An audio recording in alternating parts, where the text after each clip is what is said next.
Welcome. On behalf of the Wisconsin Institute for Public Policy and Service, we welcome you to the University of Wisconsin Marathon County for tonight's forum, Afghanistan, the Forgotten War, ? Thank you for being here. My name is Eric Giordano.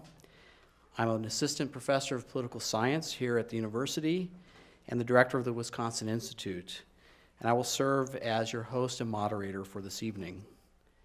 This forum was made possible by generous support from the Hermanning Financial Group and from the Clay Norbaum family. Kevin Hermanning is with us in the audience tonight, and we're grateful for his support. Clay Norbaum lives in London and is a brand new father, so we gladly excuse him from attending tonight. However, a significant contingent of the Norbaum family is here with us, and like Kevin, they have been very supportive of the university, and we're grateful. Because of the generous contributions of these sponsors, we're able to present this, our second annual Global Issues Forum, which we hope will become a staple at the University of Wisconsin Marathon County for years to come.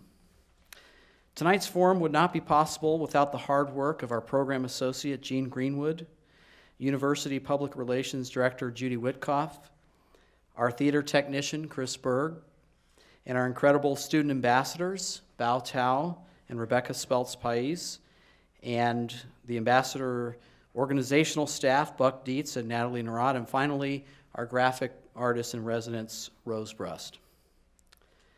The objective tonight is to create an open, honest conversation about what is happening in Afghanistan.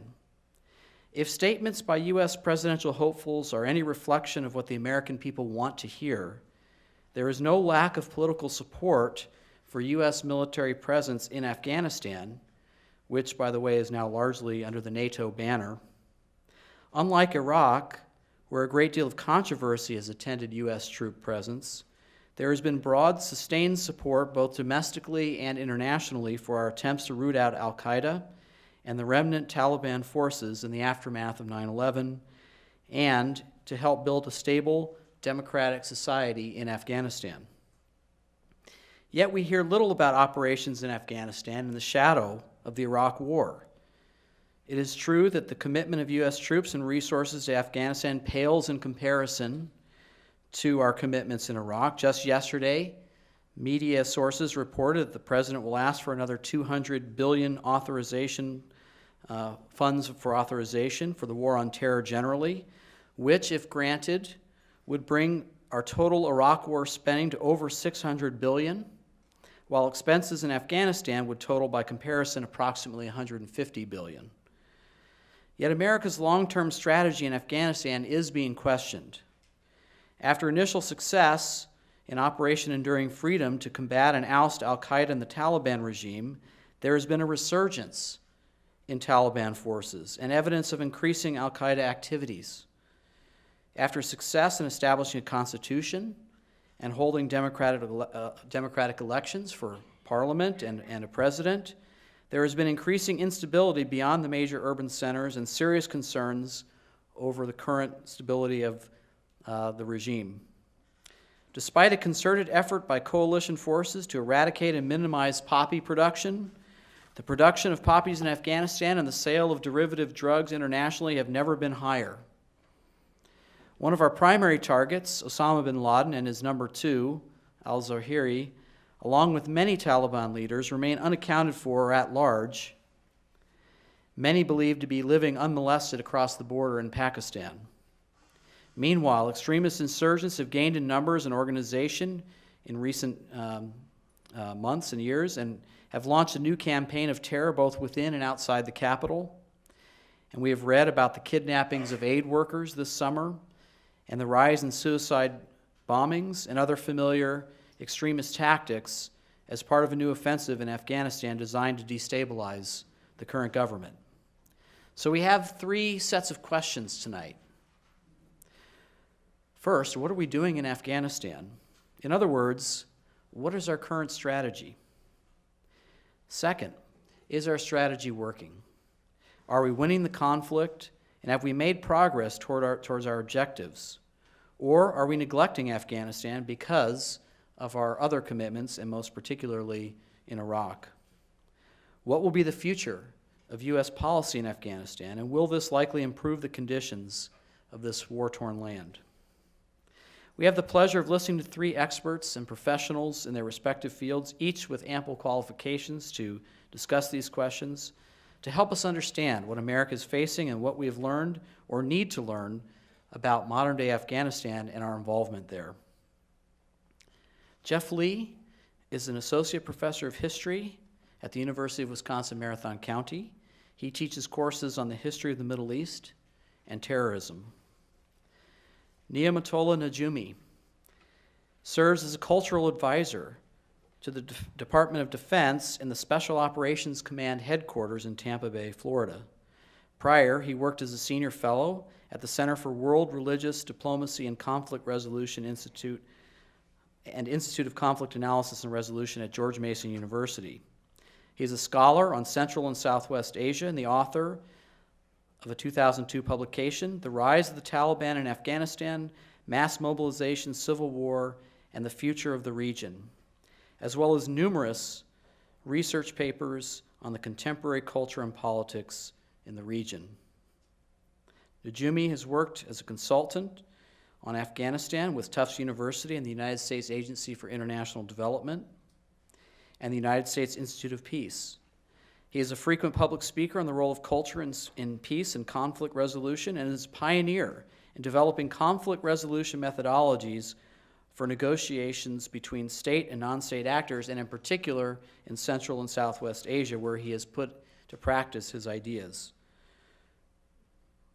He has served both in military and political fronts in the Afghan resistance in the 1980s, also known as the Mujahideen, and was one, if I understood correctly, of 3 survivors of the unit that he commanded. But since then, he has become a peace activist. He has studied at Yale, West Hartford, and Tufts universities. He received a Bachelor of Arts in Politics and Government from the University of Hartford and a Master of Arts in Law and Diplomacy with a focus on international security and international negotiation and conflict resolution from the Fletcher School of Law and Diplomacy. Finally, he has served as a fellow at the Harvard Law School. We're extremely grateful to have Professor Najumi with us tonight. Michael Matrenko has worked for the State Department for many years. I don't know how many years, Michael, but I do know this. At dinner tonight, he said, you know, the State Department, along with other agencies in this sort of age that we're living in, has frequently called upon past public servants to come back. And he, as he explained it, only the crazy ones did, and he was one of them. But currently, he is an advisor for ministerial reform at the United States Army War College in Carlisle, Pennsylvania. In 2002, he served as a political counselor at the U.S. Embassy in Kabul. In 2003, he became part of a U.S. Army Civil Affairs mission in Herat Province and worked briefly for the Asia Foundation, also in Kabul. In 2004, he returned to Afghanistan as a political officer with the U.S. Army Provincial Reconstruction Team, or PRTs as they are known, in Herat Province. In 2005, Mr. Matrenko served as political officer at the U.S. Army NATO PRT in Farah Province, and then worked with the Lithuanian Army, part of a NATO Provincial Reconstruction Team in Gore Province. From December 2005 until July 2007, he returned again to Kabul and served as the U.S. Embassy's advisor on the Afghan Parliament. He has been an on-site observer of both the Afghan presidential and parliamentary elections, attended both loyal yurgas, and is familiar with nearly every current Afghan leader, for better or worse. That's in his own words. Mr. Matrenko, finally, is a former Peace Corps volunteer in Iran and Turkey, and we're extremely pleased to have all 3 of these guests tonight with us.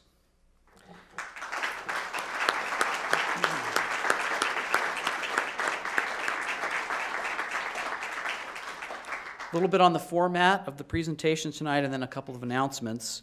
Each of our presenters will take approximately 15 minutes to share their views with us. After their presentations, we'll have a brief follow-up comment session by our presenters if they choose to comment on each other's talks. And then we'll move promptly to a question and answer period with you, the audience. You'll be free to ask questions directed to one or all of the participants. UWMC ambassadors will circulate through the theater with microphones. We ask that you would kindly reserve your comments to one question per person. And if you, for some reason, feel compelled to make a comment, we ask that you limit your comments to 1 minute each. Grandstanding will be discouraged. We ask that you accord our guests and each other the courtesy and respect that we all expect from a public forum dedicated to civil dialogue. At this time, please check to see that your cell phones and pagers are turned off. Our forum will end promptly at 9 p.m., if not earlier, and the forum will have a short reception with some cookies and drinks in the terrace room. If you exit the theater and turn right, the terrace room is immediately forward. We also will have in the terrace room a sign-up sheet if you'd like to be on the mailing list for the Wisconsin Institute for Public Policy and Service. We have just published our brochure that has our upcoming events, and along those lines, we'd like to announce that our next event will be on November 8th, where we'll have author Andrew Lam, who wrote a very compelling book called Perfume Dreams, which is a story about the Vietnamese diaspora, and it's an award-winning book, and he is an excellent speaker. The event is free, and we encourage you to attend.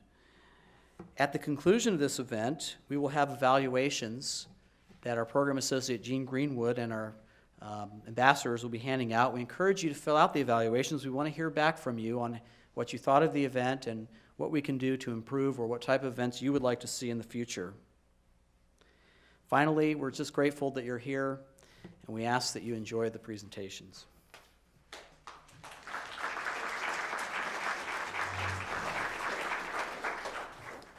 Thank you very much, Eric. I am indeed a professional historian, but much of what I need to say tonight may end up making me sound like a political scientist or at times an anthropologist. My apologies to those disciplines, and maybe more importantly to my historical colleagues. You'll be in good company. Maybe not, after what I have to say. For better or worse, the contemporary world is framed in terms of nations and nation states, the idea that states exist for the purpose of serving a distinct component, a distinct category of human beings. This is a Western concept, at first a European concept that then is applied to various places with varying levels of success around the world. For Afghanistan, I think it's one of the places where it's most problematic to apply concepts of ethnicity or nationality, nationhood. Chris, if we could get the regional map up, that would help us at this point. If you see Afghanistan, it's down here, the kind of lower part of the central part of the map. It is a very rugged region, a region of great dryness and of high mountains. Only about 12% is in fact arable. Okay, it's pasture land at best, most of it. Afghanistan is stuck between three areas of very large human habitation. What we now call India, what we now call Iran, and of course what we now call to the north of it, Central Asia. These are areas of much larger population, much greater wealth potential, much greater political power. In fact, through most of recorded human history, Afghanistan is a land in between. It's on the periphery of these regions. Afghanistan has seen forces from various Iranian empires, from the empire of Alexander the Great and his successors, from Central Asian empires and from Indian empires moving back and forth across its terrain, much like the tide lapping up across the coastline, depositing certain cultural elements, receding again as, of course, the next wave comes in. But in this case, it's from various sorts of different directions. It's a land in between, a land very rugged, difficult to control, but very important as a route between these much larger, more powerful areas. That's one of the first problems we have in defining Afghanistan itself. The second is related to this. You have had migrations of people back and forth across this region for thousands and thousands of years. If we try to use this term ethnicity to define them, what we find is, depending on the experts you read, 8 to 9 to 25 different distinct ethnic groups. This would be groups of people categorized usually by outsiders according to some notion of language and cultural practice and in some cases self-identification, though not necessarily always. The largest group is that in the south. Can we have the ethnographic map now, Chris? In the south here, denoted in this, this darker color of brown, this would be the area that's referred to as the land of the Pashtuns, maybe 40 to 45% of the population. We look up to the north and we find this area that denoted in the green, and that would be your Tajiks. And your Tajiks are perhaps 25 to 30%. Hazara in the center there with the yellow, 10 to 15%. Uzbeks, the next largest group, the lighter brown up in the north, maybe 10 to 13%. Okay? In terms of religiosity, about 80% can be categorized as Sunni, with about 19% as Shiite, though these don't exactly perform the same role as you're used to hearing these group designations referred to in the case of Iraq. In language, Dari, which is extremely close to the Farsi or the Iranian of Iran, is spoken natively by some 50%. Pushtu, the language of the Pushtun, 35%. Turkic languages from completely separate groups from the other two. Uzbek Turkmens, 11%, and then there's 30 additional languages beyond that. This great diversity, in fact, the term diversity as we understand it only begins to describe the various sorts of lifestyles and identities that are existent in the state of Afghanistan. A third issue would be related to economics. In the last several thousand years, there's very little such thing as national economics in Afghanistan, very little such thing as a centralized government with an economic regulatory role. In general, what you're talking about is producers and traders working in a small, localized area or in a larger regional area that reaches beyond these borders. And that gets us to the question of a state. For the most part, what you find in Afghanistan is self-ruled communities of various different sorts with then great empires, often on the margin, sweeping in, trying to control various parts of the terrain. You only get a relatively successful native, quote-unquote, Afghan government with the establishment of the Durrani dynasty in 1747. Okay, now the Durrani emir, later kings, were recognized by a loyal yurga. This would be a grand council representing different power factions throughout the country. But the Durrani kingdom didn't function in the way you might be thinking of a European state in the 18th century under absolutism, or later on in the guise of a nation state with tremendous control over territories within a recognized border. The state would attempt to reach out and control territories. The harder it reached, the more it pushed, the more resistance it received. In fact, this is very important for understanding the last 200 years or 200 plus years of the history of this area we call Afghanistan. The harder any centralized government, whether that be Durrani or the short-lived Republic of the 1970s, or beginning in 1978, the Marxist state, surviving in one form or another until 1992, or more recently, the Taliban attempt to create a centralized state in Afghanistan. It has continually dealt with increasing levels of local resistance as it pushed harder and harder to accomplish what we think in European history of as the establishment of a strong centralized state. So applying the notion of nationalism, a European notion, to Afghanistan is very, very difficult. You don't have a central core, a sort of a content-laden set of ideas that can be easily used to define what is indeed an Afghan. If you look to the Pashtuns of the south, there are Pashtuns across the border in Pakistan. In fact, that's been one of the great bugbears, one of the great preoccupations of Pakistani foreign policy since the creation of that state in 1947, that the Pashtuns on both sides not unite to the detriment of the central Pakistani state. The ethnicities of the north, Uzbekis, Turkmens, Tajiks, also have quote-unquote co-nationals, people speaking the same language, people identified, again, often by outsiders as one people or as similar people on in three of the new independent republics of Central Asia. Okay, these borders themselves are problematic. The southern border, the Durand Line, was established by Mortimer Durand. Sir Mortimer, I guess I should say, he was in the British service. He defined it as a line between areas in Pashtunistan that he could police, that he hoped at least that he could administer, and those that he felt that he couldn't possibly. It at the time was not intended as a legal international border. The northern border of Afghanistan was established a little bit earlier in agreement with the Russian Empire, 1879. The British, the Durrani King, and the Russians agreed that that would be the southern terminus of Russian control. Okay, the foreign policy from them out until 1919 was to be directed by the British Empire operating out of India. At least that was the hope of the British Empire. There's very little then in the history and the experience and in the culture of Afghanistan to tie it tightly together in the way that we think, particularly of European states, or even in a lesser sense, Middle Eastern states being tied together into some kind of a consistent nationhood. So that's a very problematic thing, and that's an issue that I think we are still dealing with. As we get further in tonight, I'd like to keep this short to give our guests as much time as possible. But questions I'd like to pose to them have to do with these issues.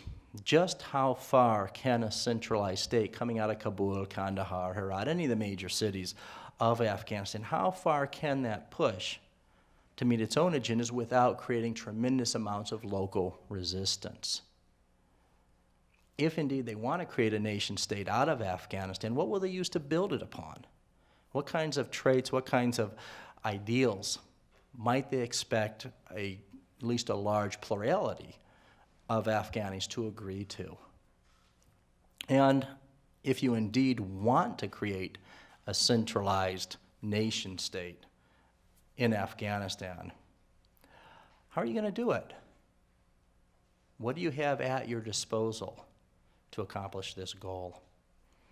So that should hopefully open some areas for conversation, and I'll go ahead and cede the floor. Thank you.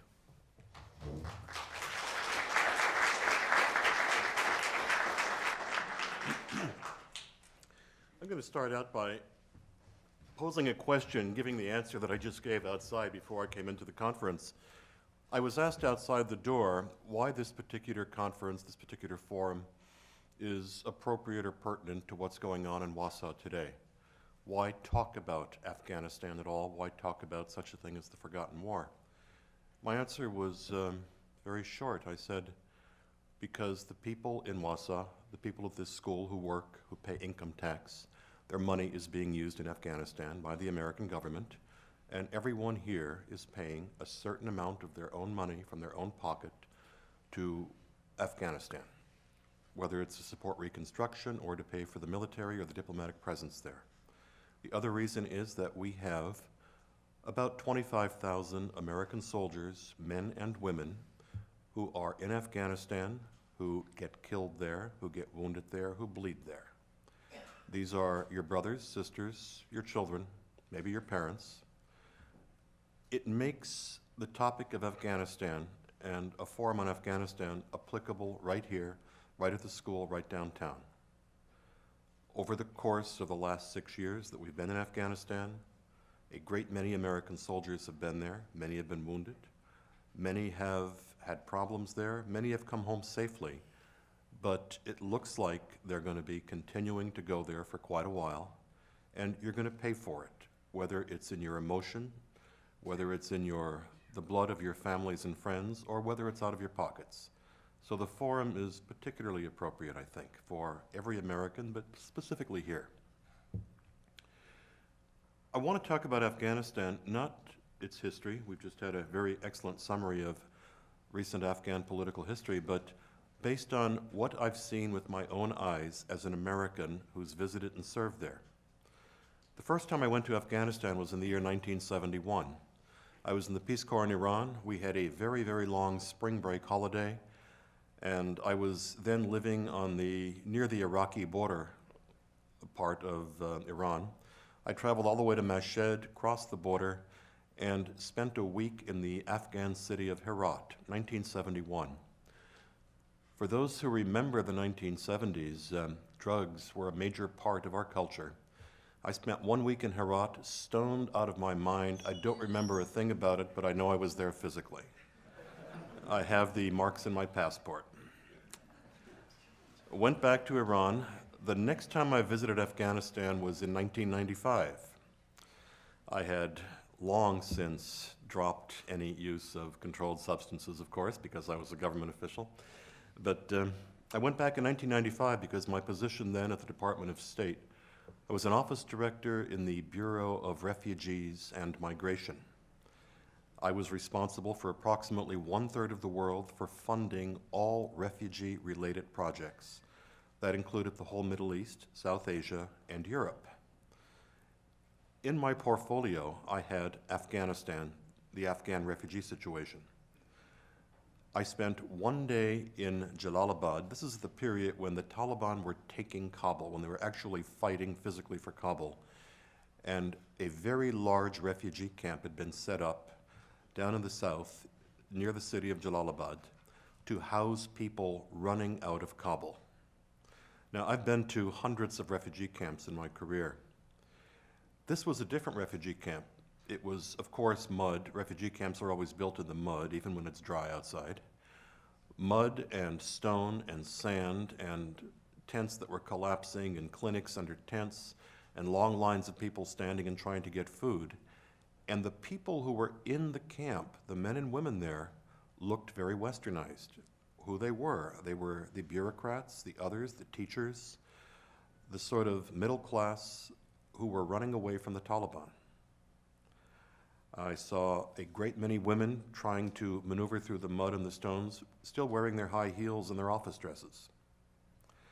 They had gotten out of Kabul, they were in a refugee camp, and again, your dollars and the dollars of taxpayers from Europe, but a lot of the money was coming from the United States, were paying for ways to help them. I spent the next week and a half touring Afghan refugee camps all along the Pakistani border. The next time I went back to Afghanistan was early in 2002. 9/11 had happened. I'd been recalled to government service.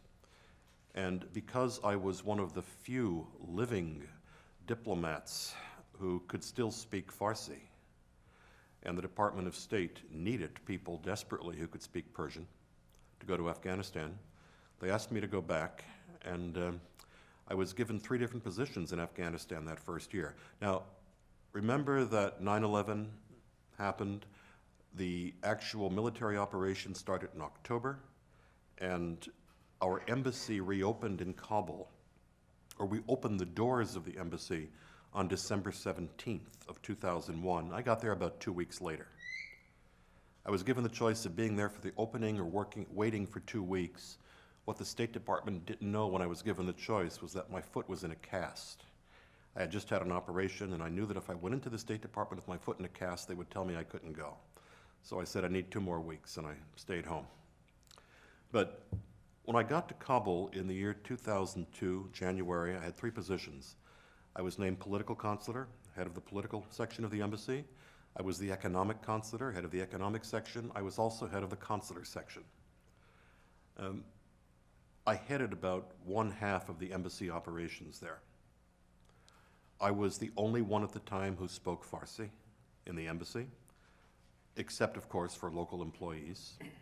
I was the only one, certainly, who spoke Farsi and had a security clearance and had any experience as a diplomat. They told me in the State Department it was for 30 days. It ended up being 4 years. But anyone who's been in the American military services knows that 30-day assignments can often go on and on and on. And I also did not want to leave. What I saw in the city of Kabul in the year 2002 in December was an almost empty city. The city was dark, dreary, destroyed. About 1/3 of the city had been leveled during the civil war among the Mujahideen factions. It had been leveled in the 1990s, and it was still leveled. There was no one living in the whole area known as Western Kabul, just vast fields of ruins, all of which had been looted and picked clean, but just vast ruins. There were no cars on the streets. The city of Kabul, and indeed the country, really had no telephone system. There was an old, antiquated, falling apart Chinese system, but no one knew the numbers of anyone else, and the phones, were sort of non-existent. If I wanted to get a message from anyone, from my office to anyone in the city, I had to go in person. There was simply no phone system. There was no television. There was no radio that was national in any way, shape, or form. Government officials couldn't talk to each other. You couldn't talk to each other inside of Kabul, and you certainly couldn't make a call to any other city or town in the country. There had been massive destruction, devastation in the country, and most of the city was empty.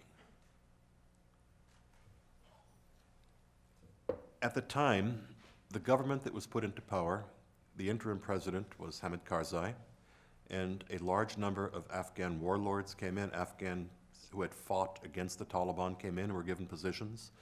A number of Afghan expatriates who had left the country and become refugees came back to the country. Everybody was given temporary positions to run ministries and departments that had no paper, no pens, no electricity. The electric lines, the wires in almost every public building had been ripped out over the years. The people had become so destitute that one way of getting money to get bread on your table was to rip out the copper wiring from walls. It was that bad. There was certainly no sewage system, no cars on the streets, and not much in the way of heat that winter. People cut down trees and burned the wood. There was, however, a vast sense in the country, in the city of Kabul, among everyone coming there, that now was the time to finally get it right. The country had been at war since the 1970s. There had been a coup in 1973 against the king. He was replaced by his cousin. His cousin lasted a few years, was massacred with his family. The person who killed them took over, lasted a couple of months, was massacred with his family. The person who killed him took over, lasted a few months, was massacred with his family. And in the late 70s, the country had lurched from regime to regime, just temporary regimes getting killed. The president who eventually took over, communist president who took over, lasted several years. And then when the Mujahideen finally gained victory, the Soviets left in 1989, the Mujahideen came in, that president, the communist president, ran to the United Nations building, was given refugee or given asylum in the building. A civil war started not long afterwards. That's when the city really got destroyed. So through all this time, what we think of as normal maintenance, normal investment in infrastructure, investment in education, investment in medicine, investment in all of the social services we take for granted, simply stopped. Buildings weren't repaired. There was almost no functioning plumbing in the country. We certainly had no functioning plumbing in the embassy. In the embassy, we had 120 Marines who had to use one toilet and one shower, and the civilians had one toilet and one shower. There were about 40 of us, and that was it, until we started getting things together. It took a while. What has happened since then has been good and bad. I would say that most of it has been good and requires patience to really understand how good it has been. Education for women had stopped completely under the Taliban. For many years, no girl was allowed to go to school. All forms of education had stopped. Women weren't allowed to leave their houses. If women went outside on the street, they had to be fully veiled. They had to be in the company of a male member of their family, no exceptions. If they were caught unveiled, if they were caught without males with them, then they could be beaten. They could be punished in other ways. And certainly they were not allowed to either teach or be taught. In the year 2002, the country of Afghanistan had an illiteracy percentile of something like 90 to 95%.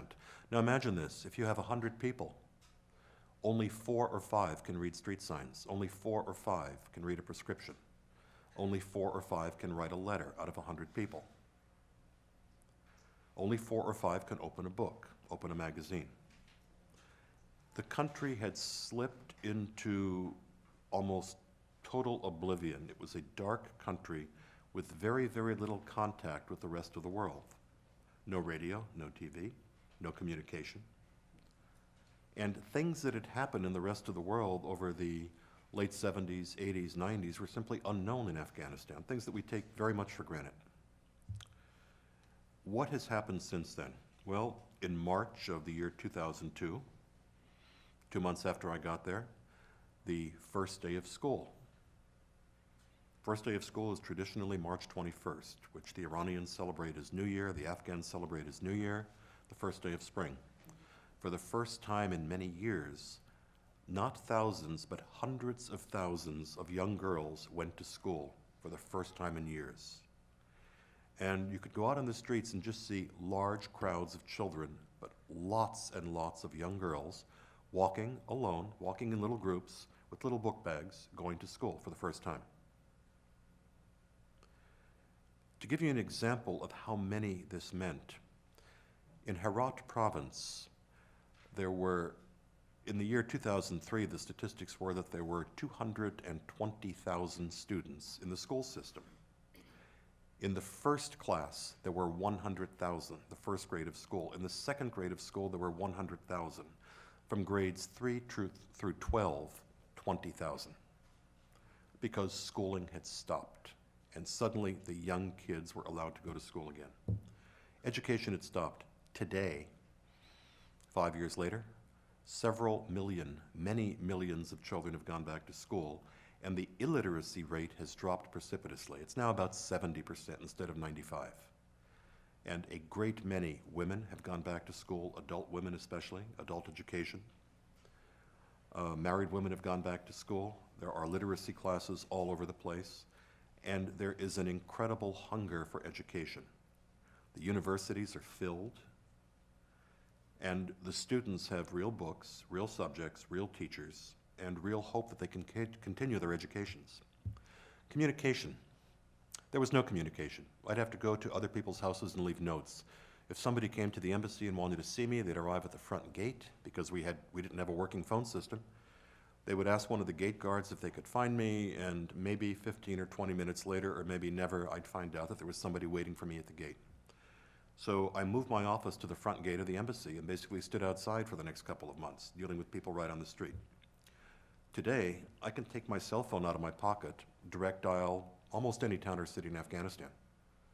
My friends from Afghanistan call me all the time. In a country which in 2002 didn't really know what telephones were, you now have cell phone madness. Every member of parliament I knew had 2 to 3 telephones with him all the time, or with her all the time. And today, if you sit down at a dinner in Afghanistan, in Kabul, the phones ring constantly. Everyone's cell phone is going all the time, and in every mosque there are signs posted that please turn off your cell phones before you come in for prayer. The country has seen a surge in communications that is probably unparalleled in modern history. From nothing, they've gone full scale into a telephone system that covers most of the country now, into national television and lots of channels, into satellite TV, where you can get 100 channels on your TV, or 120 or 130 if you have a satellite dish, into excellent radio coverage of the country. And this means that for the first time in modern history, normal Afghans are aware of what's happening in the rest of the world. This has, of course, tremendous political and social implications. Reconstruction. Western Kabul was totally devastated. It was 1/3 of the city. Now the area is covered with new houses. In every town, village, every place I ever visited in Afghanistan, and I've seen much of the country, you see new houses and shops going up everywhere. A lot of this, I'd say the vast majority of it, 95% or more, is not being done by Western NGOs or foreign embassies or the government. It's being done by private people putting up their own houses and their own shops, their own stores, which is the way it should be.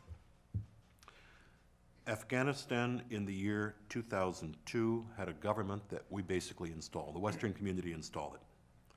Now it has an elected parliament, and the election was a good election. There were a great many candidates.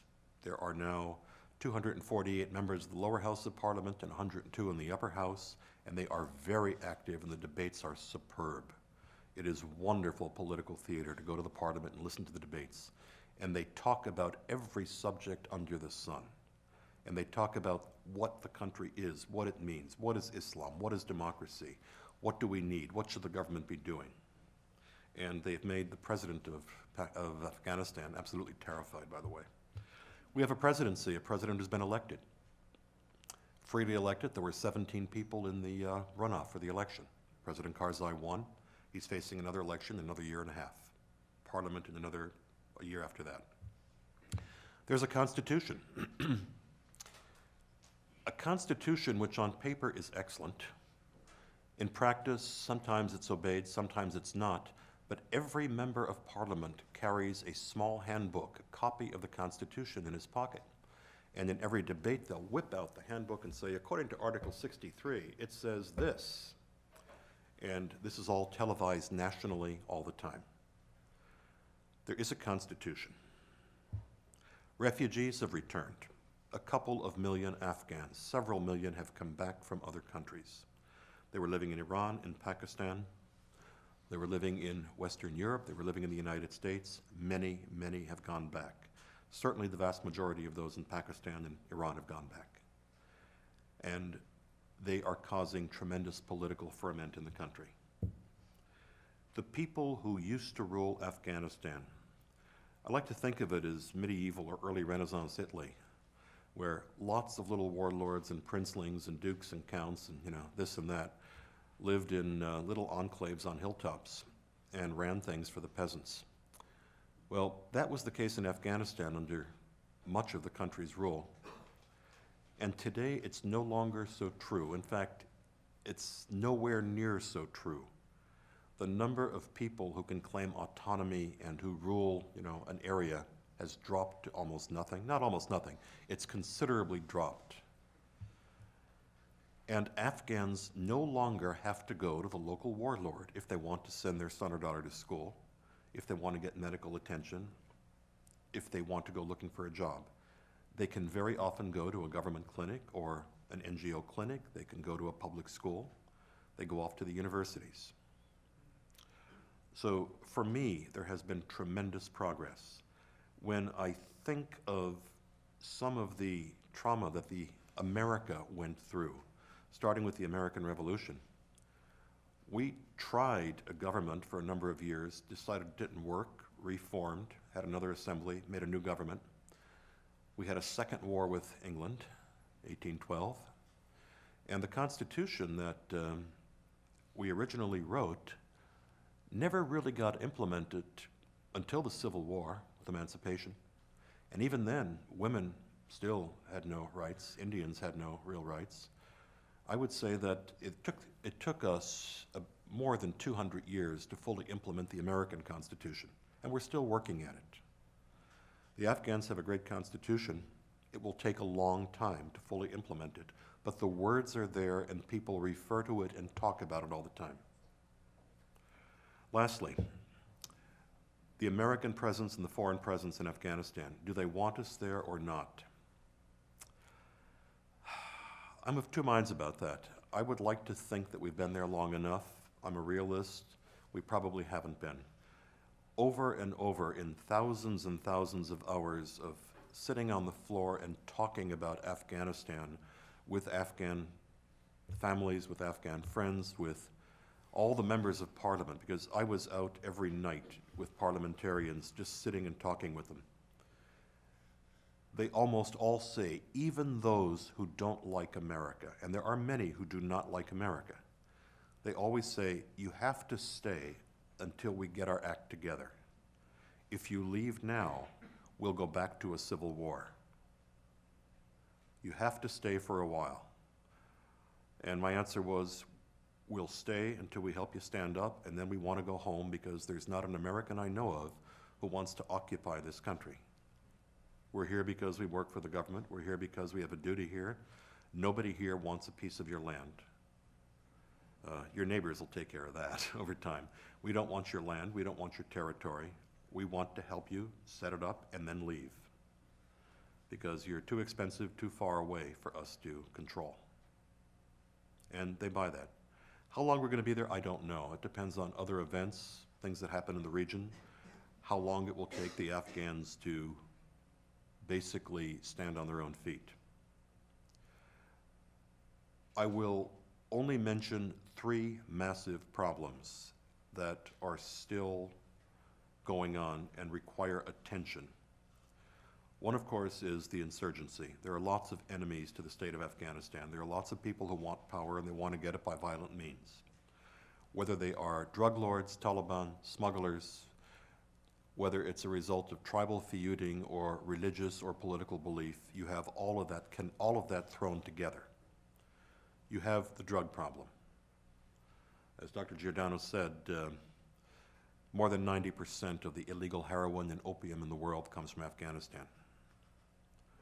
And it's a serious problem. The terrain makes it very, very difficult to control, and certainly the government there, many members of the government, many members of the Afghan military, many members of the Afghan police force are colluding in the drug trafficking.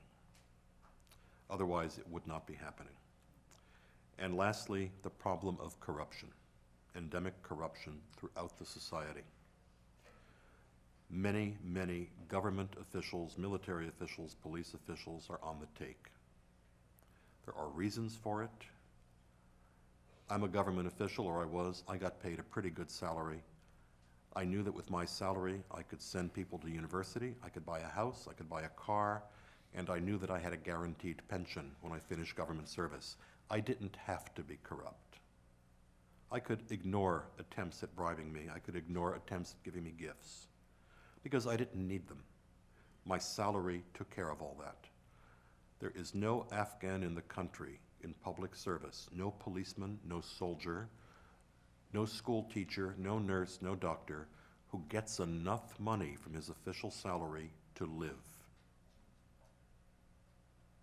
So until that problem is addressed, until an economic basis for appropriate salaries and income is somehow put into effect there, you will always have the problem of public servants taking bribes.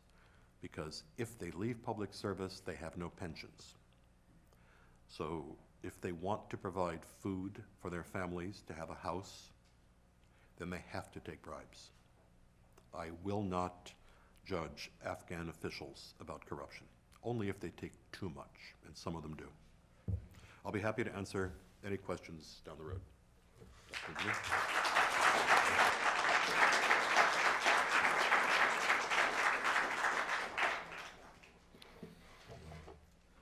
Well, after your presentation, it was kind of calming, you know. It's tough to go to the, to go to the bumpy road. Well, good evening. It is an honor to be here tonight, and I'm talking tonight in front of you as a private U.S. citizen, and my conversation and discussion and presentation is based on my own experiences in the region and studies and research that I've done, especially in the last 6 years. And indeed, I would like to thank the UW-Wisconsin Institute for Public Policy and Service in taking the lead, putting this forum, and also giving me an opportunity to address the current condition and the prospects on Afghanistan within a U.S. foreign policy objectives. So in this regard, we have always heard on Afghanistan through the media, generally even in the Congress, when there is discussion on Afghanistan, it is combined with Iraq. So Afghanistan has been fallen always since the situation in Iraq began in 2003 in the shadow of what is going on in Iraq. And to a certain extent, it has created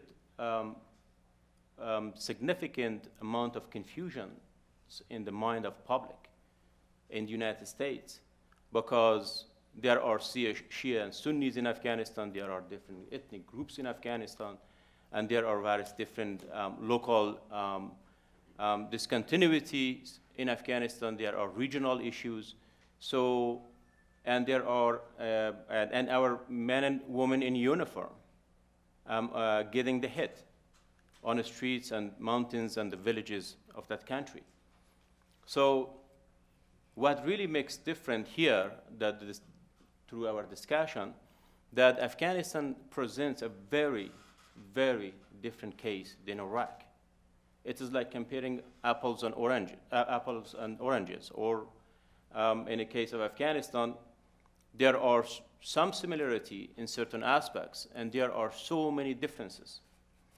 As Michael has mentioned, there are so many good things in Afghanistan that happened. For tonight, I would like to just touch briefly on 3 questions.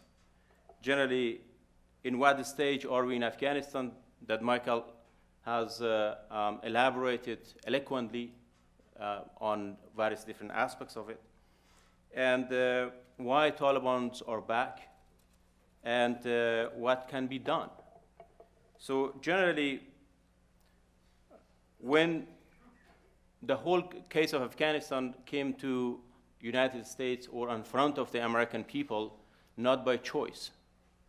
It was a process that has started and finally hit here at home by the 9/11 attacks. So the United States was engaged, and then being continued that in the engagement until now in that country. And of course, we have heard many good reasons why we are in Afghanistan now. So what makes Afghanistan really different in a positive, from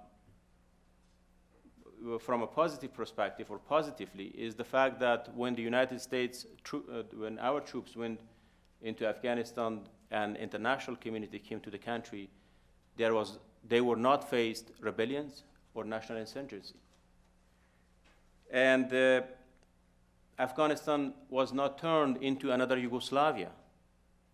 Afghans themselves hold it together and participated massively in the process. And for instance, during the presidential election in Afghanistan, it was anticipation of terrorist attacks and even punishment by the warlords who forbade women to go to vote.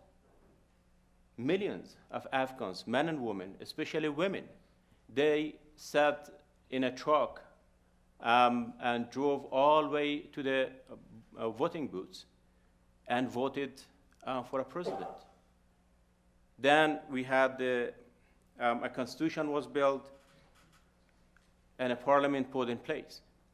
These are all key positive achievements in that country. Generally, we have helped Afghanistan to put the basis, the skeleton of a state, and which is significant with various different branches. So the trouble began once these institutions began to fill or satisfy the expectation of citizens of Afghanistan. The central government did not have the local capacity to offer the basic services that was demanded by its citizens. Instead, many of the services run by international NGOs for many good reasons, as Michael has mentioned and alluded to it. The fact that many of the ministries were not in place and many of the institutions couldn't really function. The cadres were out of the country. And there was no sense of communication and agency working in place. So international NGOs began to serve and do the job of central government. So this process ended to shift significant amount of resources to the international NGOs rather than to the Afghan government. And this process has continued until 2005. Afghanistan is a country that, in one hand, we have a central government. Traditionally, there was a central government, and that central government, to a certain extent, was functional. However, there was a massive community and social organizations who have functioned on the basis of local traditions and customs. So now we are in 2002, we are in an environment that Afghans in general, especially rural communities, have suffered from the brutality and the violations of the state. In the last 30 years, the Afghan government has been the main source of conflict, the main source of crisis in that country, not the other way around. So establishing a central government, a centralized government, in order to do the job and provide services for the massive population was not really in place, and we couldn't really put that together. As Professor Lee has mentioned, if you take a picture, an aerial picture from Afghanistan, especially in the 60s, we could have seen pockets of people living in different parts of the country without no serious sense of economic, political, and social interdependency. So the central government started on the basis of a European model in order to consolidate power and bring various different components of the communities together in order to form politically form a modern nation state. So that has been a struggle going on for a long time. And now we have helped Afghans to establish the skeleton of this state. But was this the right format? It is under question. To send international assistance to the center and from the center distribute to the periphery. So our focus left us with the weak government in Kabul, without much interaction in the especially rural districts. And as a result, the local capacity building at the central government level fall short. And our engagement and support for community empowerment, local participation in the, beside these election, the parliamentary and presidential election and the participation in the process of constitution, beside these three events, there have been, there has been lack of community participation in the process of political transition of Afghanistan toward the peaceful the nation building processes and state building processes. So indeed, that had a lot to do with the way we engage in Afghanistan. The way we have engaged in Afghanistan fall under a perception that divided into two components. One, the war against terrorism, and second, state building or nation building. At the beginning, militarily, the United States was engaged with the against the Taliban and hunting for Al-Qaeda leaders for many, many right and legitimate reasons.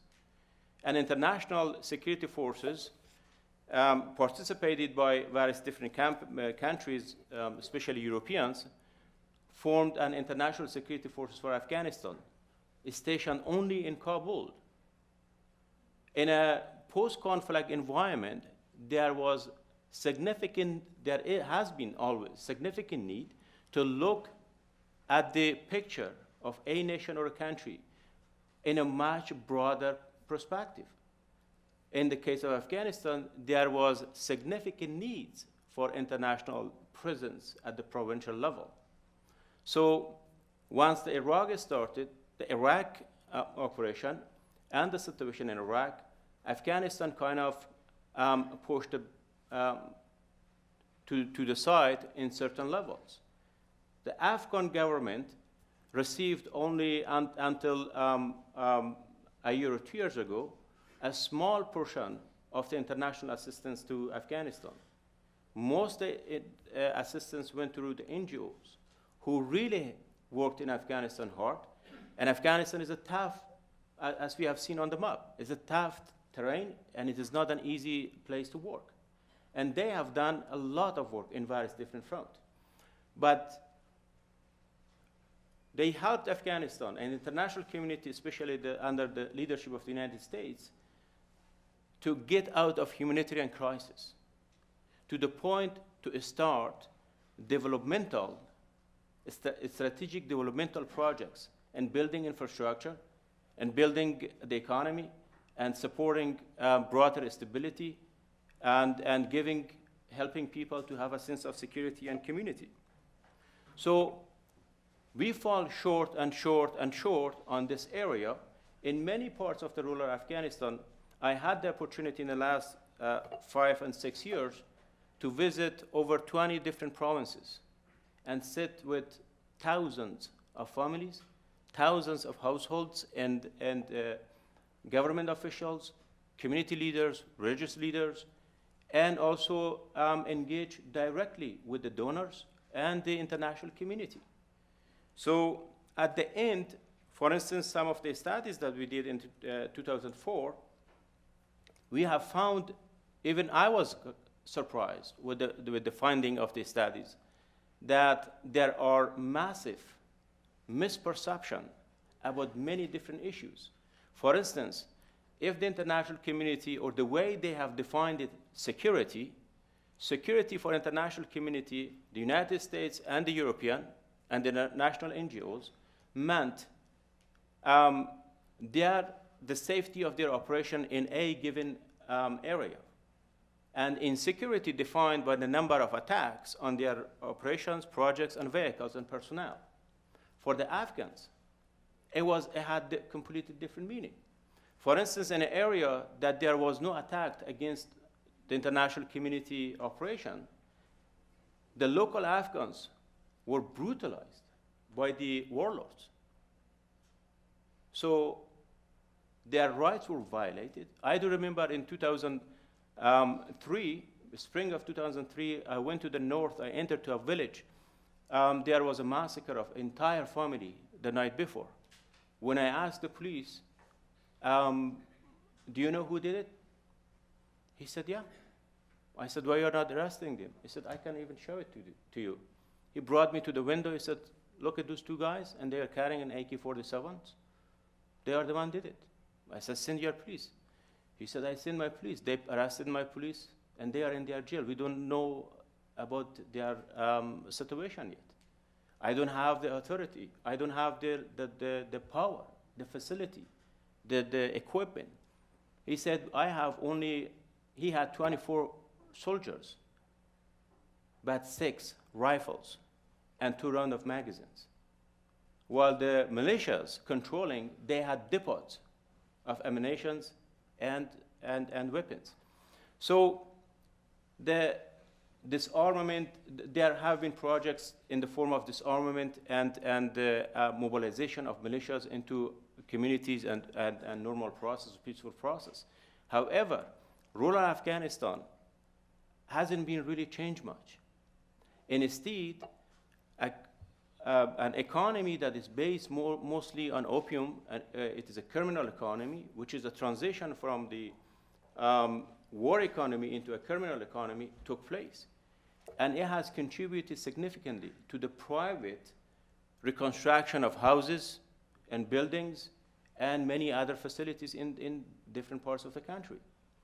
So even it is a fear that Afghanistan may end it to be a narco state. So the situation that we have there, especially 3 years after the Soviet troops, the American troops in Afghanistan and international engagement in Afghanistan, and they came to the conclusion that there has to be spread of security forces throughout the country. We have supported and established provincial reconstruction teams throughout of the country, but it went a very slow pace, and very, very sluggish. So we reacted in a way, first because of the lack of resources at the national level in Afghanistan, second because of the lack of vision at the strategy and policy level. Our action became kind of reactionary to the situation. Something happened and we began to do something about it. And we waited, and something happened again, we began to do again.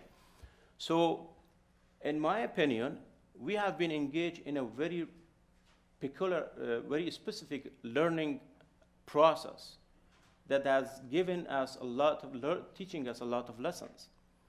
First, we had never had this sort of experience in other engagement, to engage in fighting global war on terrorism, and then supporting at the same time the nation building or state building process. So the two kind of combining together caused us a lot of challenges. And then we have, as far as the funding was concerned, we had the situation in Iraq. So which took significant attention away from Afghanistan. And this condition, because of the lack of reconstruction, because of the increasing insecurity in the rural Afghanistan, because of the many of the local political opportunists who have done a great deal of harms in the past came back to power, and because of the lack of progress and opportunity for the youth in the rural Afghanistan. In addition to that, because of the complexity in the region and the involvement of the Afghan neighboring states in the internal matters of Afghanistan, the Taliban could utilize the situation with support of Al-Qaeda and various different channels coming back to Afghanistan.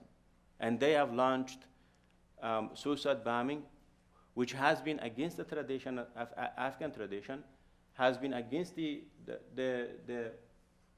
thank you, the whole peace process in the country. And finally, today, the Taliban and Al-Qaeda are posing serious danger to the state building process in Afghanistan and the stability of that country. At this moment, we are in a point that, in my opinion, it is a tipping point between winning and losing the peace in the country. We have a great deal of positive achievement experiences, and we need to stay in course and support by helping the Afghans to take the ownership of the reconstruction program and have built a sense of security and a sense of community at the local level. In this regard, we have the instruments. We have the PRTs now in many different parts of the country.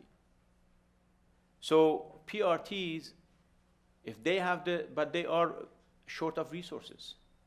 They are significantly short of funds.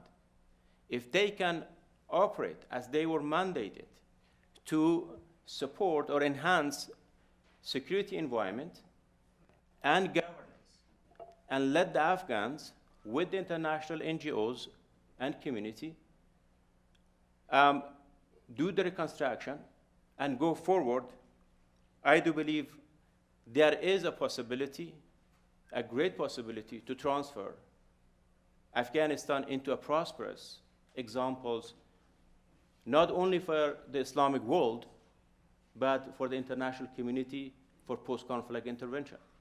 Thank you.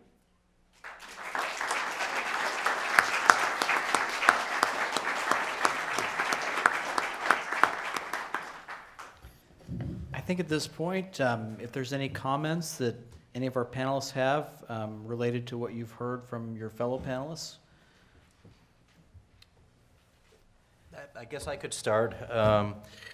A couple of things, and I think what I'm looking for is your responses, agree, disagree, whatever the phrasing will be to elicit response rather than to express an opinion. Paula Newman has referred to the accomplishments that she refers to as substantial accomplishments in the last 6 years in Afghanistan as still constituting, and it's a stark sort of phrase, but constituting a harvest of low-hanging fruit. In other words, what's been accomplished is in some senses much simpler than what is left to be accomplished. And that comes to what was talked about earlier about reaching out to the countryside and gaining not specifically control, but a central government presence and building a sense within the country that the central government is there, unlike past central governments, to help the people, to facilitate an improvement in their livelihood. So I'd like to get some response to that statement. And second, I'd like, Michael, since you've worked with the PRTs, to hear a little bit from you on what you think about their role, what you think about how they have carried out that role. How successful has that been? And maybe if there's a chance to get to a third element, the provincial councils that have been locally elected. Yeah.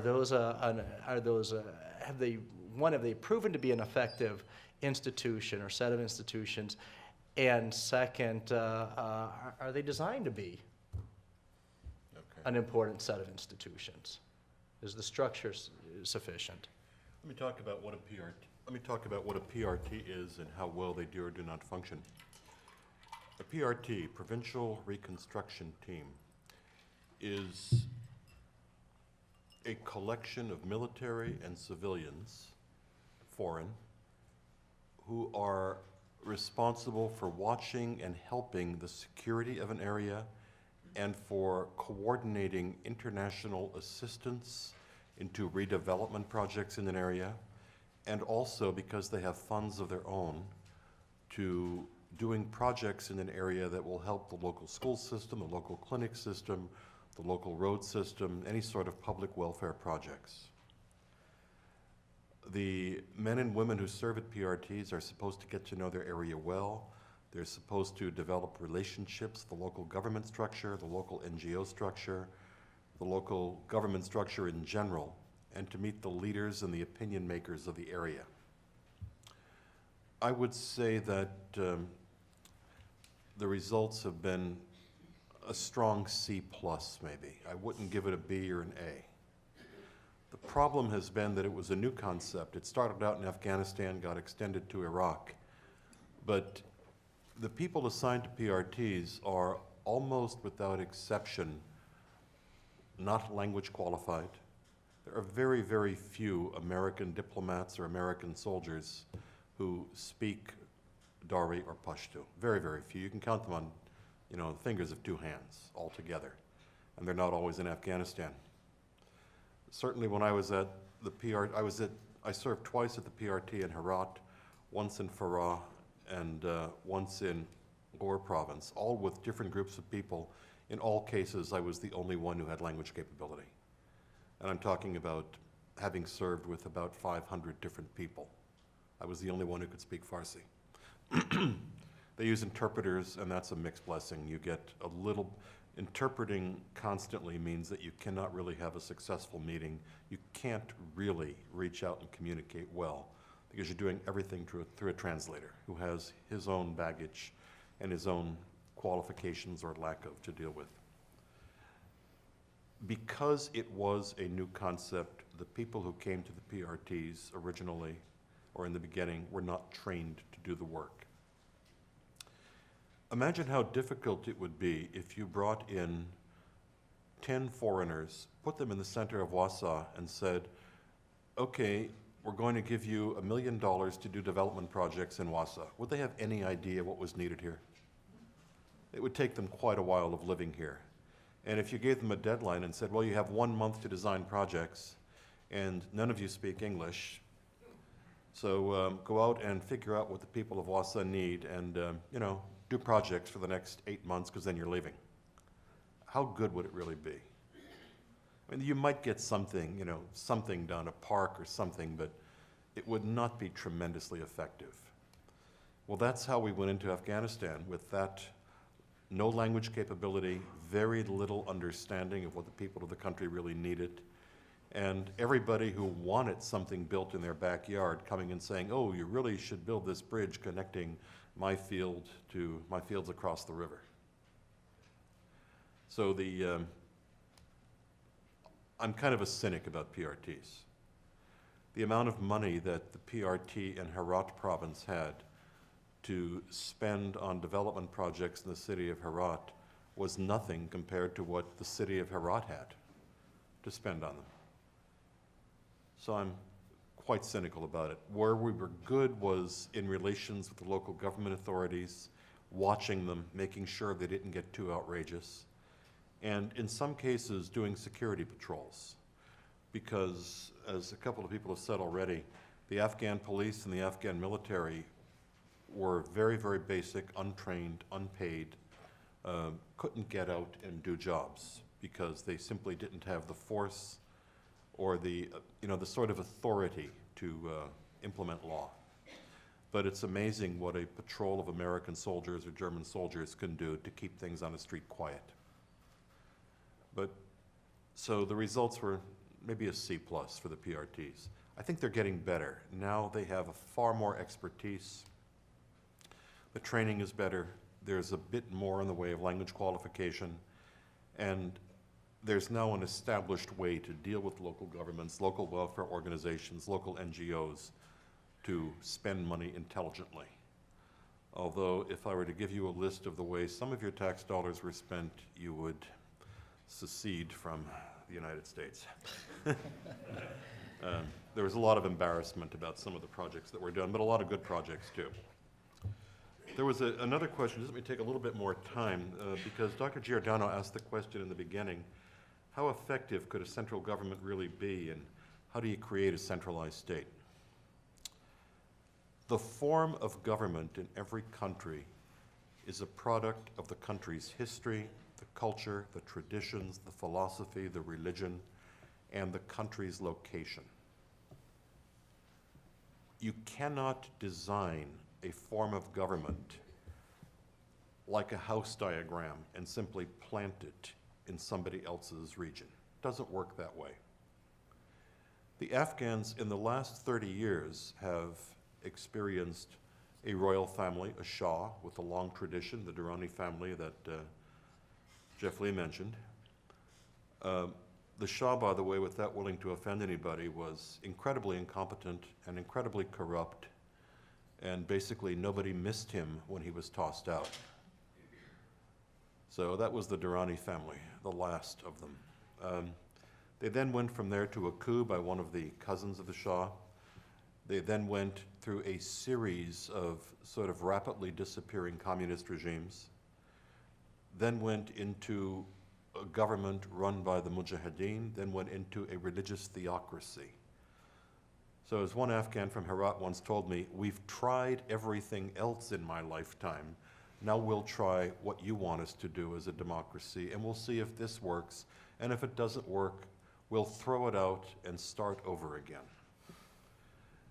And he was right. I mean, the Afghans have seen every form, royalty, communism, socialism, this, that, military governments, sort of religious theocracies, and now they have all of the foreigners trying to tell them to pattern themselves on a democracy. Whether or not a democracy will work in Afghanistan is still questionable. It is one way of allowing peoples of different religions, different ethnic backgrounds, different languages, and different regions to get together. It worked here in the United States. I think it will work there, but the jury is still out, and democracies are extraordinarily fragile. It is a natural tendency for people to simply follow a strong leader, and every strong leader who comes across first as a Democratic candidate for office, if he's really strong, wants to stay in power forever. I'm thinking of the lifetime presidents we have, you know, in Egypt, in Yemen, apparently in Iran, you know, with the religious leadership. People, once they get power, want to stay forever. I see that all the time in Afghans who were elected to various positions. They would like to stay in those positions forever now. So democracies are fragile. The transfer of power after the second election is one of the most important steps in a democracy. If George Washington had not insisted on leaving the presidency after 2 terms in office and setting a precedent, then we'd probably have a royal family here today, or something equivalent to it. So you have to be able to transfer power, and that hasn't happened yet. And that will happen, hopefully, in the next year or 2 with the elections there. How effective can a government be? Well, governments depend on terrain, communication, the ability to control resources and to pay, to have a source of income that allows the government to pay for things that are needed for the country. The terrain in Afghanistan is extraordinarily rough. There are parts of the country that are basically cut off from other parts for months at a time because of snow, because of the high mountains, because probably 99% of any roads in Afghanistan are still dirt and mud, gravel. They wash away, they disappear. The rain comes, the road disappears. The snow comes, you can't travel on it. The communication is still difficult. It's improving almost every day, but it's still very, very difficult. Security in a situation like that is very difficult. There are a great many people in Afghanistan, a great many men who are illiterate, trained to do nothing except to fight. This is a product of recent history. That's all they know how to do is fight. And it's sort of like, imagine a group of gangs from Los Angeles or New York taking over the city. It takes a long time to dislodge it, to go back to civil rule, rule of law, a sense that security is really implemented. It hasn't happened yet in Afghanistan. It's happening, but it hasn't happened quite, you know, in a definitive way yet. A government depends on communication. Road communication is difficult and it's expensive. It's difficult for a government office to find the money to fuel the vehicles necessary to get products and services out to the people. And up until very recently, the Afghan government has not had a tradition of serving the people. In previous times, governors were sent out to enrich themselves. They weren't sent out to help the province. They were sent out to sort of stop a problem or to get more money for the central government from the province. But the concept that government officials were somehow responsible for welfare, for helping people, was not really part of it. The governor of a province today gets a salary of less than $200 a month. If you want to go to a really nice hotel in Kabul and have dinner for 5 or 6 people, that's the salary of a governor for 1 whole month. I've seen governors, members of parliament, members of the cabinet walk around with more money on the rings in their in the rings on their fingers than their official salary would be for a year or 2 or 3. The salary structure does not entice anyone to join the government, to join the army, to join the police. It is what you can get out of being a policeman or a government official, and that means what you can grab. So there's a real disconnect there, and that's very important. The basis of a good bureaucracy, the basis of stability in a government, an educated, competent bureaucracy means that you have to pay people well to join the government. That is still a problem. Should we, panelists, are you ready for some questions from the audience? Okay. Ambassadors, if you're ready, or do we have any questions from members of the audience? I just want to ask from Mr. Najumi and the gentleman next to him that you analyzed and everything wonderfully. However, I have a question. Is that anything to do with any of the neighboring countries, like the emerging of the Taliban and why they're so powerful and what's happening in the rural area? Well, Afghanistan, it had happened to be looked at national or local level that generally interpreted that Afghanistan problems are Afghani problem. But later we have learned that Afghanistan problem in many cases problems are regional. And you have to have, especially from the United States foreign policy perspective, it is regional. And the perspective and the behavior or the policy of the regional countries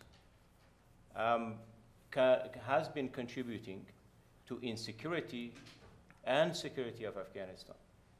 Without cooperation and direct participation in the establishment of security and stability of the country, especially from Pakistan and Iran, it is almost impossible to have stability and functioning security in the country.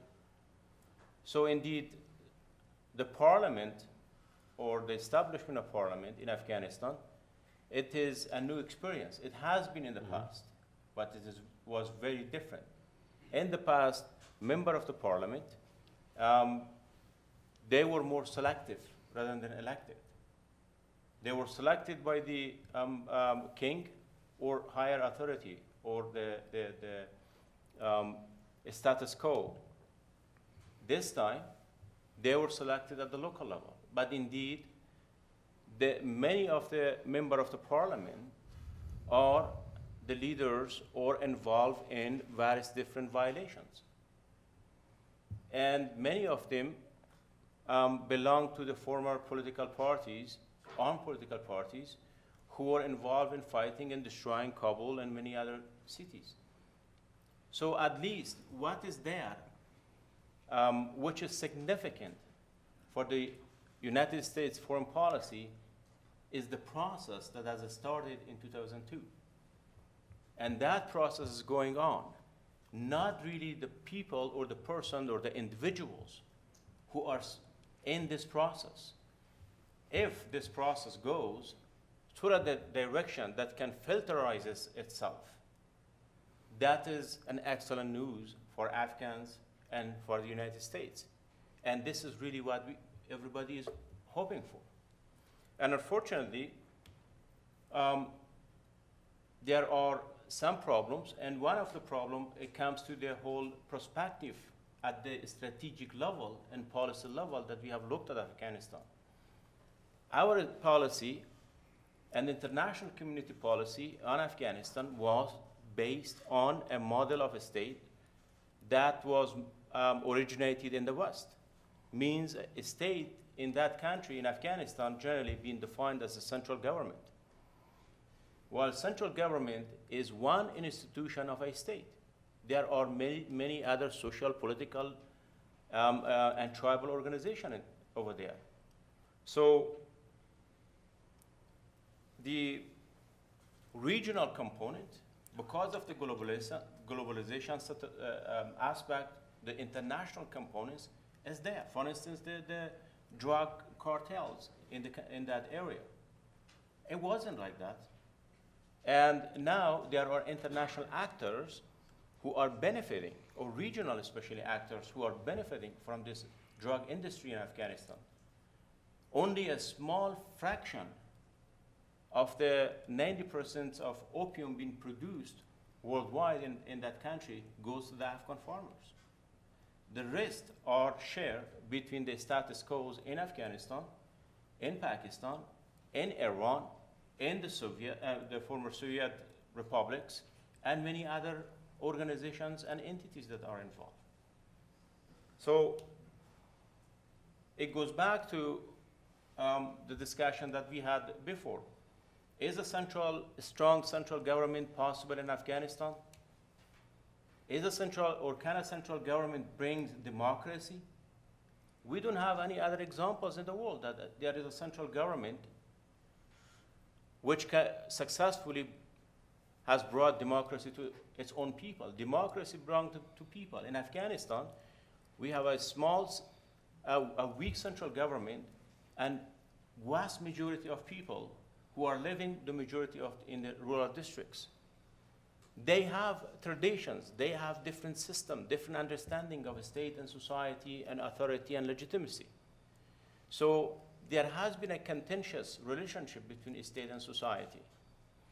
In my opinion, the parliament is a marker in the process of democracy in the country. However, in order to have democracy in Afghanistan, we need to really look at the local situation, the way, especially the participation of the local communities in the process. If they are not in the process, it looks like we put a 2-year-old child in charge of the family. And it doesn't work in that country. We're never going to have a strong government in Afghanistan, but we may have a functioning government with a complementary relationship with its own people and the checks and balances. Is it democracy? I'm not sure.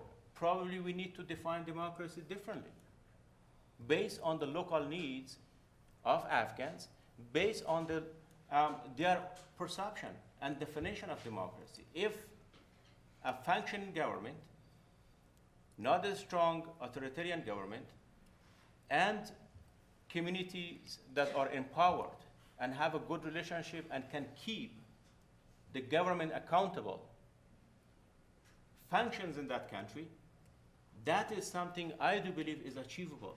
We have the intentions, we have the resources to do so. So, and we can call it democracy, or we can call it a state or a society, but as far as it is peaceful and moving forward. And of course, as we have discussed, and other panelists alluded to, it takes time. Thank you. It's only been 5 years. Next question.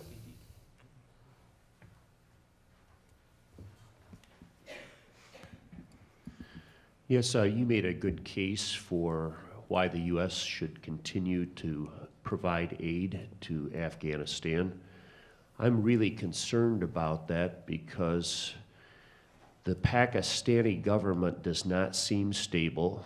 It looks like from the north, the former Soviet republics are less likely to allow U.S. air freight and so on to pass over their territory. And of course, on the west border, we have Iran bordering Afghanistan. And so I'm really concerned about this because we need, at the very least, a base in Afghanistan, not only to help the people there, but if we're going to eventually get around to what we originally planned on doing after 9/11, which was to find the Al-Qaeda in the high mountainous region, which used to be in Afghanistan and apparently now is just across the border in Pakistan, that we seem to be sidetracked on that. There seemed to be a very small amount of effort on that and a huge effort in Iraq, and a smaller effort, about maybe 10 or 20% as much, in Afghanistan. So we've got a complicated thing. We need to somehow get aid into Afghanistan. It's landlocked. We've got to get there somehow. Pakistan seems really unstable right now. Their government is not stable. I wonder if you share my concerns, and how are we going to get aid into Afghanistan if the government changes in Pakistan? What way will we get the aid in? Well, I'll be happy to comment, but if you want to go Sure. first. Indeed, there are many concerns on the situation in Pakistan, and we all are hoping that it doesn't go that far to witness similar instability in that country as we have seen in Afghanistan, which I don't think is going to go that far. there are certain key institutions in that country that they may prevent, at least for the short time. For the long time, democratic process in that country is key issue to the stability of that Pakistan. And democratization or the democratic process of Pakistan toward a civilian rule and more accountable government will bring Pakistan more in tune with the strategic interest of the United States in that region. And that can really help Afghans or Afghanistan in order to have a coordinated, cooperative effort with Pakistan on securing the border regions with Balochistan and Northwest Frontier, the two troubled provinces. So indeed, if something happened in Pakistan, it's going to impact Afghanistan significantly. And probably it may push the southern and eastern provinces of Afghanistan into a very chaotic environment. So in any event, for that reason, I have alluded before that Afghanistan is a regional issue. We need Pakistani cooperation significantly in the process. There are significant number of Afghan Taliban and Al-Qaeda members who are roaming around the border between Afghanistan and Pakistan, which has been upsetting the relationship between the two countries and also challenging the United States. There have been in the past, and even recently, there have been attacks inside Afghanistan when the United States troops chased the attackers and the terrorists. They crossed border into Pakistan. So, and they couldn't really do anything about it. So indeed, regional cooperation is a significant issue. But when I said that we are at the tipping point between peace, losing peace, and winning and losing peace in Afghanistan, it comes from various different realities on the ground. The situation deals with the reconstruction and development of Afghan economy, politics, and society, and government institutions. And also we have now, I mean, especially in the 2002 up to now, some sort of consensus among the Afghan neighbors for stability of Afghanistan. They saw a stable Afghanistan in their benefit, except to Pakistan, which had a different perspective. From their national interest view, probably those perspectives have been valid.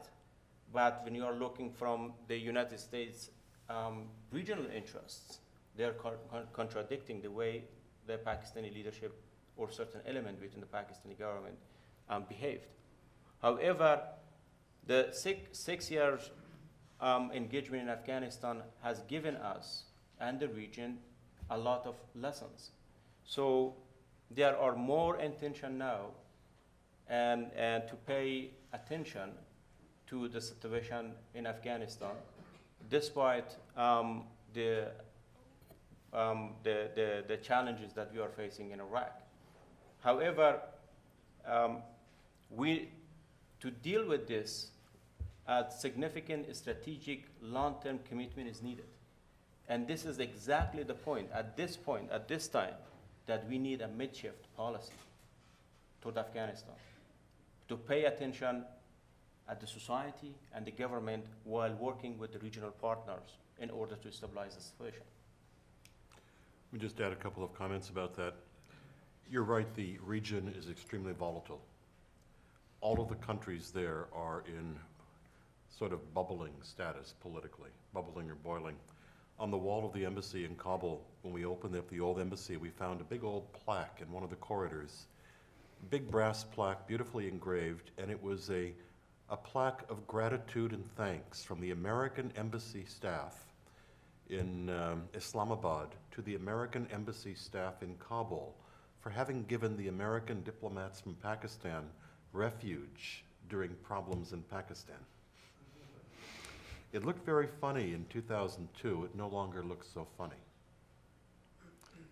Every embassy in that area has been subject to closure, seizure, attack. It could happen again very easily. It could happen with the collapse of the Musharraf government. It could happen with more problems in Iran. It could happen with problems in the former Soviet republics up to the north. But generally, what Afghanistan's neighbors seem to want. Now, they may differ on who should be in power. They may differ on particular individuals or particular, programs, or they may have competition.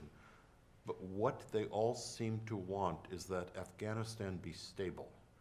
Neither Iran nor Pakistan wants to face a couple of million refugees suddenly showing up again. And they're afraid of that. They don't want that to happen again. So they will push and prod and twist and sort of, do things like that and pinch. But they don't want to have such problems erupt in Afghanistan that millions of people come streaming across their borders. And that's happened. So they're doing things with a bit of restraint. Would they ever totally stop assistance from getting to Afghanistan? I don't think so. Even though we have lousy relations with Iran, the European countries all have excellent relations. The United Nations has excellent relations in general. And the Iranians have profited mightily by letting trucks cross Iran and go into Afghanistan. They have no problem with that. They haven't tried to stop anything at all. So things that are shipped from anywhere in Europe, across Turkey into Iran, right into Afghanistan, the Iranians have been quite good about it. In fact, they're building a rail line to connect the city of Herat with the city of Mashhad, which will extend rail capability, train capability, all the way from Europe right to Afghanistan. That's going to be a real first, and it will really help, transport of goods and services. Even with sanctions today against Iran. Yeah, I've served in so many countries that we had sanctions against that. Okay, thank you for the question. Next question? They never work. This question is tied in with Professor Gross-Nichols.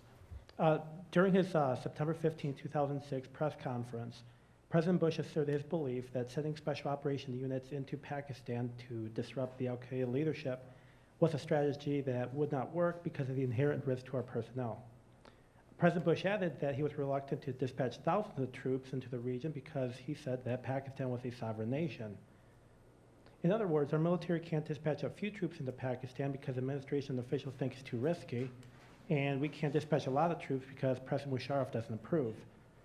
Under the administration's current policy, how can our military conduct offensive operations against the Taliban rebels and al-Qaeda terrorists based in Pakistan who are trying to undermine what we've accomplished thus far in Afghanistan? And the reason I ask is because I question President Musharraf's intentions in light of the Waziristan Accord.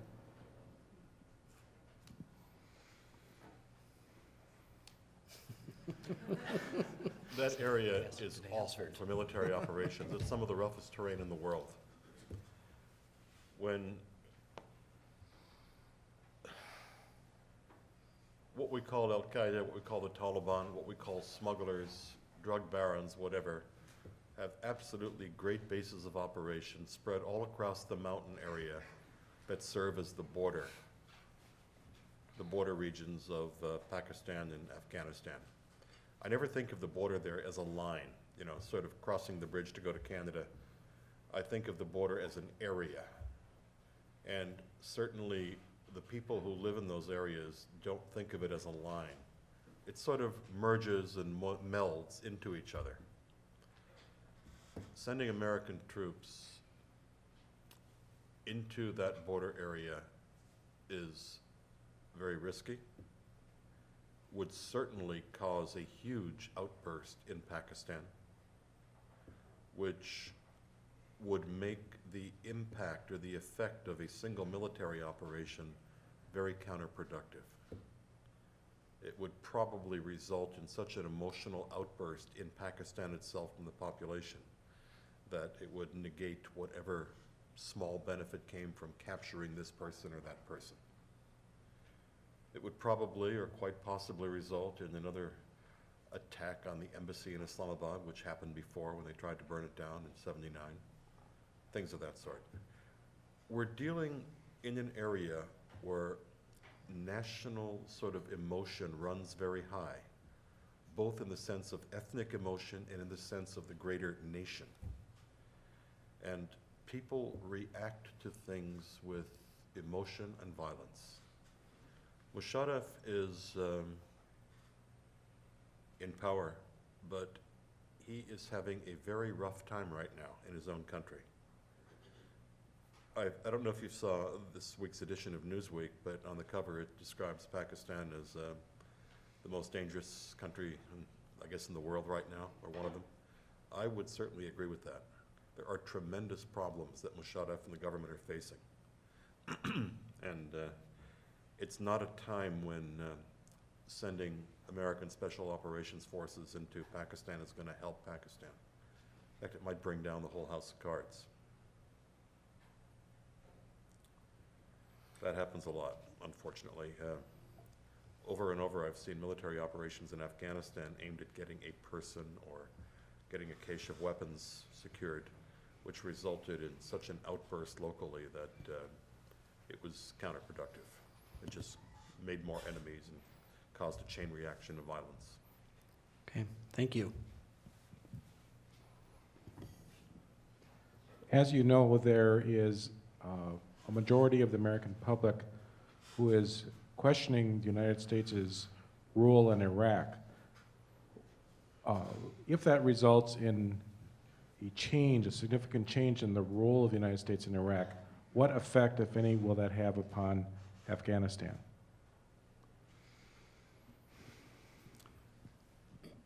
One of the results of the surge, the huge, huge leap in communications progress in Afghanistan, is that the Afghans no longer look inward all the time, thinking only of Afghanistan. Afghans in every city and town and in many of the villages of Afghanistan now watch television programs that show exactly what's happening in Iraq, West Bank, Gaza. They are identifying more and more with the greater Islamic world than they used to. Afghanistan, in the year 2002, I never heard an Afghan mention the word Palestinian. And if you brought it up for some reason, they would look at you as though you were crazy. Why are you, who cares? Now they talk about it. They talk about Lebanon. They talk about Iraq. They watch it.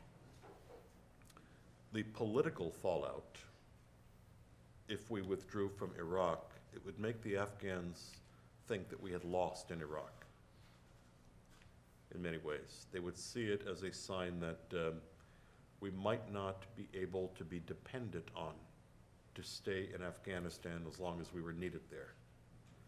It would certainly give heart to Taliban, people who want all the Westerners out of Afghanistan, the drug lords who want Western armies and Western police out of Afghanistan.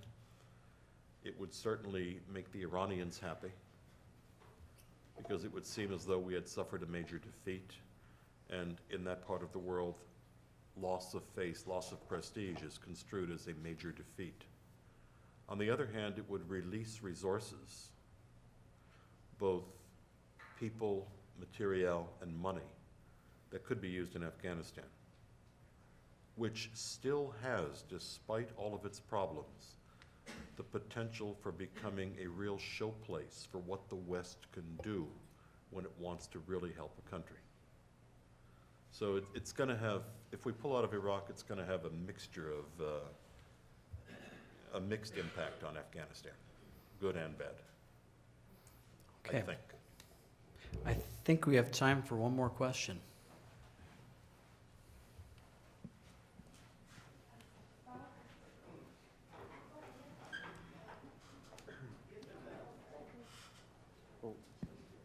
Given what happened in Gaza, as far as the experiment of democracy that then elected an Islamo-fascist government, is it possible that this model just is not relevant socially, religiously for this population? And if so, what would that model look like that could possibly lead to stability as a participatory democracy or something similar to that?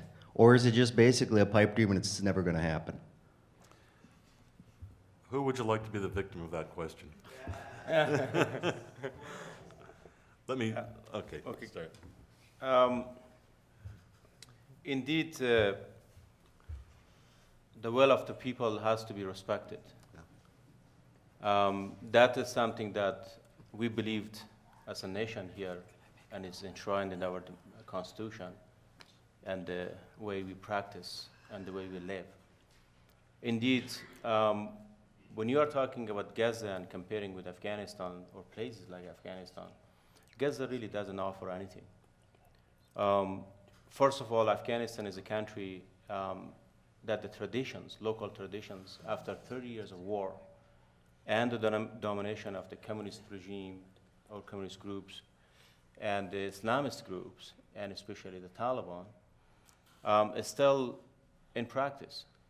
And many of these traditions, local traditions, are rooted in the practice of or influenced by the teachings of Islamic Sufism. And Islamic Sufism, if you look at, for instance, on one of the greatest Islamic Sufi is Rumi. And Rumi, if you Google, you may find thousands of hits. And it has been even part of his poetry has been the best-selling poetry in row in the last 6 years, and especially in post 9/11 here in the United States. So Sufi traditions has been very strong in that part of the world, and especially in Afghanistan. That has given people a sense of coexistence, tolerance, and also a space for families and individuals within a given community. Probably one community is in disagreement with a different community, one tribe with a different tribe, and one village with a different village. But among themselves, they have a mechanism that they can really come to a conclusion, build consensus building, build cooperation, build coexistence. And that has been going on and on and on. And even these days, I have sat in a number of these forums in the last 6 years. I mean, during the 80s, it was a part of my job. It was building correlation. I was not really talking about or talking like a clergy with the locals. I was talking on the basis of the local practice traditions that were accepted by the local people. And the ultimate objective of that tradition to build fairness and harmony at the community level. So these are the values that enshrined in the local culture and has been very foreign to us because we have looked at it from a state building perspective and based on a European and American model of centralized authority. So in Afghanistan, if there are possibility to, and I do believe there are possibilities, if that possibility looked as political and social values and capitals and add value in order to help these communities to utilize to a more cohesive and practical system of governance that can be peaceful and can be cooperative and be participatory. I do believe we have a model. I don't know at this moment what we want to call that model, but it is significantly different than the model in Gaza. I give you an example. Talking to a Pashtun elder leader, about 80 years of age, and I asked him that, what kind of government do you want in Afghanistan? He said, of course, Islamic. I said, oh, well, that's good. What kind of Islamic? Do you want like Iranian, the Ayatollah, taking the control of the government and rule? He said, no. He said, clergies and Ayatollahs should be out of politics. And he had various different reasons. And it was in front of the entire community leaders. And nobody had any objective.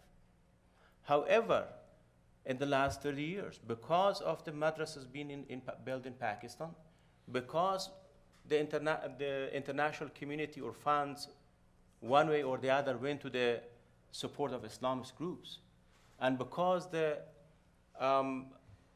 globalization of Islamism in the political form, there are groups in Afghanistan and the region that they love to have a theocracy dictatorship in the form of Iran, or in a political radicalism in the form of Hamas in Gaza. But it won't happen in Afghanistan. It's impossible. If that was the case, the Taliban should be there now. So therefore, Afghanistan, the uniqueness of this country and the process is offering us a different example, a good example that is good for the United States, the prestige of the United States, our foreign policy, and our relationship with the greater Islamic world. And I do believe that can be successful achievement. But how long it will take, it depends on our national strategy, directive, and foreign policy in that country.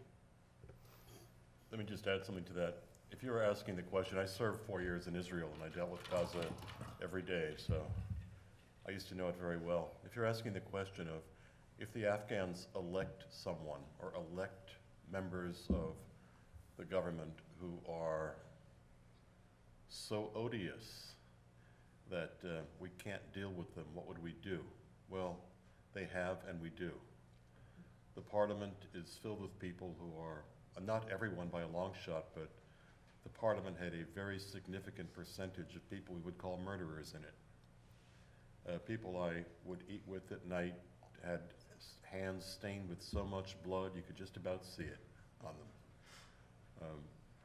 They fought in a variety of conflicts over 20, 25 years, and they killed lots of people, they did lots of looting, all the odious things that happen in nasty wars. They were elected to office, and many of them kind of settled down.